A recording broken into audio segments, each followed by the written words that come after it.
Hello दोस्तों, मेरा नाम है मोहम्मद कैसर और आप देख रहे हैं स्टडी चैनल। बात करेंगे एडेड जूनियर हाई स्कूल शिक्षक भर्ती परीक्षा के बारे में। सारी जानकारी आपको यहाँ पर दी जाएगी A to Z। जितने भी आपके मन में डाउट हैं, सवाल हैं, सबका जवाब आपको यहाँ पर मिलेगा। आगे क्या प्रक्रिया होगी, कब तक भर्ती की प्रक्रिया आगे बढ़ेगी, सेफ स्कोर क्या हो सकता है, क्या भर्ती रद्द हो सकती है, और भी जो तमाम आपके सवाल हैं, लास्ट तक बने रहें। तो आपको पता है दोस्तों, 2 दिन पहले अभी हाल ही में रिवाइज रिजल्ट जारी हुआ है एडेड जूनियर हाई स्कूल शिक्षक भर्ती का, जिसमें टोटल सहायक अध्यापक के 1504 सीटें हैं और प्रधानाध्यापक की 390 सीटें हैं।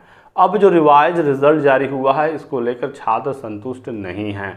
पिछली बार बहुत सारे छात्र पास हो गए थे। जब रिजल्ट 15 नवंबर 2021 को जारी हुआ था, वो दोबारा से इस बार फेल हो गए हैं।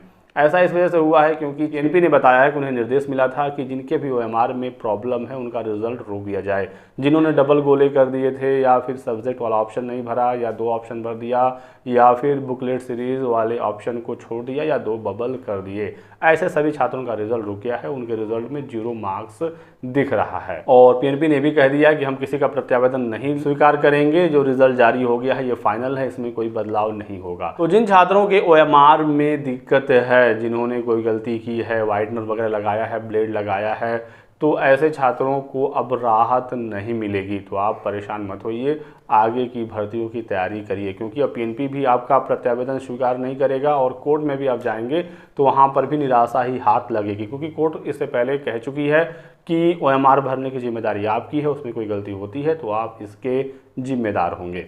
लेकिन ऐसे भी छात्र हैं जिनके ओएमआर में कोई प्रॉब्लम नहीं है। बहुत सारे छात्र ऐसे हैं, उन्होंने पर्सनल मुझे मैसेज भी किया है कि हमारे ओएमआर में कोई गलती नहीं है, फिर भी हमारा रिजल्ट रुक गया है, और कुछ छात्रों के नंबर भी कम हुए हैं। ऐसे छात्रों से मैं ये कहना चाहूँगा कि आप जाइए पीएनपी पर, आप अपना पुराना वाला रिजल्ट ले लीजिए जिसमें आपका नंबर ठीक था, या रिजल्ट आया था, इस बार गड़बड़ हो गया है, तो पिछला वाला रिजल्ट, इस बार वाला रिजल्ट, आपके पास जो ओएमआर की 3rd कॉपी है वो लेकर जाइए। उसमें दिखाइए, देखिए हमने कोई डबल गोले नहीं किए हैं। और यदि आपके ओएमआर में जो आपके पास है उसमें चीज़ें स्पष्ट नहीं है, तो आप ओरिजिनल जो ओएमआर की कॉपी होती है उसे निकलवाने की कोशिश करिए। पीएनपी पर पहुंचिए और अपनी बात को वहां पर रखिए कि हमारे ओएमआर में कोई गलती नहीं है, तो फिर हमारा रिजल्ट क्यों रुका है, या हमारे नंबर क्यों कम हो गए हैं। तो ये है ऐसे छात्रों के लिए सूचना जिनके रिजल्ट में कोई दिक्कत है। बात करें आगे की प्रक्रिया कब शुरू होगी, तो चांसेस हैं अगले माह प्रक्रिया आगे बढ़ेगी, और पीएनपी जो रिज़ल्ट है वो भेज देगा निदेशालय के पास, वहाँ से प्रक्रिया आगे बढ़ेगी। कुछ लोग ये पूछ रहे हैं क्या रिज़ल्ट ये वाला फिर से रद्द हो जाएगा, या भर्ती रद्द हो जाएगी, या दोबारा से परीक्षा कराया जाएगा। तो इन सब की उम्मीदें ना के बराबर हैं। जो एग्ज़ाम अब हो गया है, जो रिज़ल्ट आ गया, यही फाइनल है। हालांकि कुछ कोर्ट जा सकते हैं छात्र, और यदि वो जेन्युइन हुए तो फिर उनको राहत वहाँ से मिल सकती है, क्योंकि इस बार जो रिवाइज रिजल्ट आया है ये भी कोर्ट की वजह से ही आया। पीएनपी कहाँ स्वीकार कर रही थी कि हमने कोई गलती की है, तो कोर्ट से ही इंसाफ मिलेगा यदि किसी के साथ अन्याय हुआ होगा। तो आगे की प्रक्रिया में यही है कि अब निदेशालय एक पूरा विस्तृत जीओ जारी करेगा जिसमें सिलेक्शन का पूरा प्रक्रिया होगा, और आप उसमें अपना जिला का प्रेफरेंस देंगे, अपने डिटेल्स को भरेंगे। उसके बाद फिर फाइनल जिला आवंटन वाली सूची जारी हो जाएगी। जिनका नंबर अच्छा होगा, जिनका एकेडमिक अच्छा होगा, उन्हीं को ही नियुक्ति मिलेगी, क्योंकि आपको पता ही है इसमें जो फाइनल सिलेक्शन होना है, जो मेरिट बनना है, उसमें 40% एकेडमिक और 60% आपकी लिखित परीक्षा को जोड़कर बनाया जाता है। तो हाई स्कूल का 10%, इंटर का 10%, ग्रेजुएशन का 10%, और बीएड या बीटीसी जो भी आपने किया होगा उसका 10%। तो ये हो गया 40% एकेडमिक और 60% जो आपने एग्ज़ाम दिया है, जिसका भी रिवाइज रिजल्ट आया है। तो सेफ स्कोर के बारे में बात करें तो फिलहाल दोस्तों हमारे पास ये डेटा नहीं है कि विषयवार पदों की संख्या कितनी है। हालांकि कुल जो पास छात्र हैं वो हैं 42,066, और विषयवार भी आप यहाँ पर देख सकते हैं, पास छात्रों की संख्या आ गई है। तो ये तो पता है हमें कि किस विषय में कितने छात्र पास हैं। हिंदी में सबसे ज़्यादा हैं, फिर एसएसटी में हैं, सबसे कम आपके संस्कृत में हैं। लेकिन विषयवार जब सीट नहीं पता है तो फिर ये प्रिडिक्ट कर पाना कि एक विषय की कट ऑफ लगभग कितना हो सकती है, ये अभी पॉसिबल नहीं है। 1500 सीटों में यदि हम माने ये कि अगर सबको बराबर सीटें मिलती हैं, 300 सीटें यदि 5 विषयों में मिलती हैं, तो ऐसे में एक अंदाज़ा लगाया जा सकता है। लेकिन ऐसा तो होगा नहीं कि सब में 300 ही सीटें होंगी, किसी में कम भी होंगी, किसी में ज़्यादा भी होंगी। साइंस और मैथ्स में हो सकता है सीटें ज़्यादा हों, संस्कृत और अंग्रेजी वगैरह में कम हो।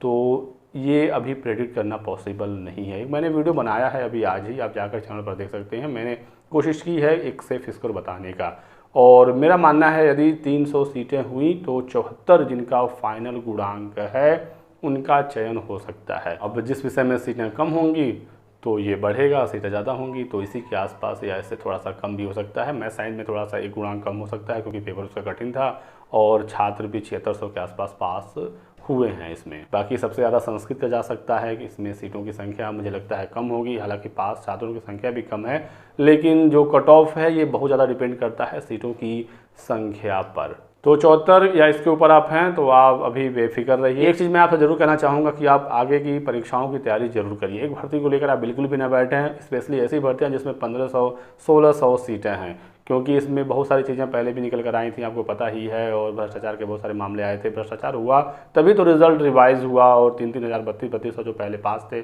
इस बार फेल हो गए। टॉपर्स की लिस्ट आपने देखी ही होगी, 145, 147, 150 में 145। यार ये आसान नहीं है लाना, लेकिन कुछ लोग लाए हुए हैं। तो इस वजह से एक भर्ती को लेकर ना बैठें। प्राथमिक शिक्षक भर्ती का भी इंतज़ार बहुत सारे छात्र कर रहे हैं, वो भी नहीं आ रही है। तो आप अदर स्टेट में भी ट्राई कर सकते हैं, DSSB, KVS, NVS वगैरह में आप देख सकते हैं अन्य जो भर्तियाँ आ रही हैं PSSB द्वारा, या फिर रेलवे वगैरह में यदि आप इंटरेस्टेड हैं तो। बाकी जैसे जैसे भर्तियाँ आएंगी, जो इन्फॉर्मेशन मिलेंगी, मैं आपको दूंगा ही दूंगा। और जिनका यहाँ पर सिलेक्शन होगा उनको बहुत बहुत बधाई है मेरी तरफ से। हालांकि 1504 लोगों का सिलेक्शन तो होना ही होना है सहायक अध्यापक में। आप ही लोगों के बीच में से कुछ लोग होंगे या 390 प्रधानाध्यापक में होंगे। तो आगे अभी बहुत सारी अपॉर्चुनिटीज़ हैं, ये कोई अंतिम या आखिरी परीक्षा नहीं है। अभी इस भर्ती में एक पेच और है जिस पर कोई ध्यान नहीं दे रहा है, वो है विषयवार योग्यता। आखिर हिंदी के लिए कौन एलिजिबल है, ये आज तक किसी को नहीं पता है। नोटिफिकेशन में कहीं नहीं बताया गया है कि आपके ग्रेजुएशन में हिंदी होना चाहिए तभी आप एलिजिबल हैं। क्या बीटेक वाला स्टूडेंट भी हिंदी के पद पर सेलेक्ट हो सकता है? कुछ छात्रों ने परीक्षा दी ही होगी, तो अभी इसमें कन्फ्यूज़न कुछ बचे हुए हैं। हालांकि विषयवार ही इसकी मेरिट तैयार होगी, क्योंकि विषयवार जो छात्रों की संख्या है पास वालों की वो जारी हो गई है। फॉर्म भरने में भी कहीं भी विषयवार आवेदन इन्होंने नहीं लिया था, हालांकि OMR पर जरूर ऑप्शन था, वहीं पर छात्रों से गलती भी हो गई है। तो OMR वाले ऑप्शन के हिसाब से ही डेटा आ गया है। बाकी आगे की प्रक्रिया जब शुरू होगी तो मैं आपको जरूर बताऊंगा। जिला आवंटन के बाद आपके ज़िले में ही आपकी काउंसलिंग होती है। काउंसलिंग में सभी आपके पास डॉक्यूमेंट्स होने चाहिए, ओरिजिनल प्लस फोटोकॉपी। और डॉक्यूमेंट्स में जो जो चीज़ें आपने फॉर्म भरते समय दी हैं वो सब तो आपके पास होना ही होना चाहिए, क्योंकि यहाँ पर एकेडमिक का भी नंबर जुड़ रहा है। तो आपके सभी एकेडमिक रिकॉर्ड आपके पास होने चाहिए, जैसे high school, inter, graduation, BEd या BTech जो भी आपने किया है उसका ओरिजिनल मार्क्स सर्टिफिकेट, टेट के पेपर 2 का सर्टिफिकेट, क्योंकि इसमें टेट पेपर 2 मांगा गया था। अब CTET के आधार पर आपने किया होगा तो उसका, UP टेट के आधार पर किया होगा तो उसका, जिसके आधार पर आपने किया है, जो आपने फॉर्म में डिटेल्स भरी हैं आपके पास होना चाहिए। यदि आपने आरक्षण लिया है, ले रखा है, तो आपके पास जाति प्रमाण पत्र होना चाहिए, निवास प्रमाण पत्र UP का होना चाहिए, कैरेक्टर सर्टिफिकेट मांगा जाता है, मेडिकल सर्टिफिकेट मांगा जाता है। जब जियो जारी होगा तो उसमें सारी इन्फॉर्मेशन होगी, और एक ड्राफ्ट भी 500 या 600 के आसपास जो भी होगा तो उसमें होगा, तो उसके हिसाब से आपको बनवाना पड़ेगा। इसके अलावा कोई डाउट हो, कोई सवाल हो तो आप पूछ सकते हैं हमसे कमेंट सेक्शन में। वीडियो को लाइक और चैनल को सब्सक्राइब कर दीजिएगा। और कुछ लोग ये पूछ रहे थे क्या इसमें पदों की संख्या बढ़ सकती है, 4000, 5000 या 6000 हो सकती है? तो ऐसी कोई भी सूचना तो हमारे पास नहीं है। हालांकि कुछ लोग दावा कर रहे हैं कि 6000 पदों पर भर्ती होगी, ऐसा कुछ मुझे लगता है कि नहीं होने वाला है। तो इस वीडियो में बस इतना ही। बहुत बहुत शुक्रिया वीडियो को लास्ट तक देखने के लिए। Thanks for watching.